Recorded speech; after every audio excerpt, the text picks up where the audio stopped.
কল্যাণ নিয়ে দয়াময় আল্লাহ তাআলার মহান রাসূল হযরত মুহাম্মদ সাল্লাল্লাহু আলাইহি সাল্লামের দুনিয়ার শুভাগমন দিবস সত্যান্বেষী মানুষের জীবনের সবচেয়ে বড় পাওয়ার সর্বশ্রেষ্ঠ দিবস। আল্লাহ তাআলার সবচেয়ে বড় রহমত ও নিয়ামত প্রাপ্তির অনন্ত শুকরিয়ার দিবস ঈদে আজম পবিত্র ঈদে মিলাদুন্নবী উদযাপন উপলক্ষে সুন্নি আন্দোলন যুক্তরাজ্য শাখার উদ্যোগে এক আলোচনা সভা বৃহস্পতিবার রাতে লন্ডনের এক হলে অনুষ্ঠিত হয়েছে। সুন্নি আন্দোলন যুক্তরাজ্য শাখার নেতা নুরুল ইসলামের সভাপতিত্বে এই আলোচনা সভায় প্রধান অতিথি হিসেবে বক্তব্য রাখেন সুন্নি আন্দোলন বাংলাদেশের কেন্দ্রীয় নেতা আল্লামা অধ্যাপক কাসরুল আমিন সারেক। উপস্থিত ছিলেন আহমেদ চৌধুরী, আকরামুজ্জামান, এনামুল হাসান পলাশ, মাফিকুল ইসলাম, কামাল উদ্দিন, জাহাঙ্গীর আলম।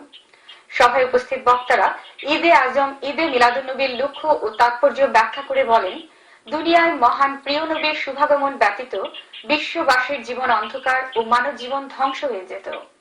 মহান প্রিয় নবীর শুভাগমন সত্য ও মানবতার শুভাগমন, মানব মণ্ডলীর জন্য আইয়ামে জাহলিয়াত তথা মিথ্যা অবিচার থেকে মুক্তির সূচনা।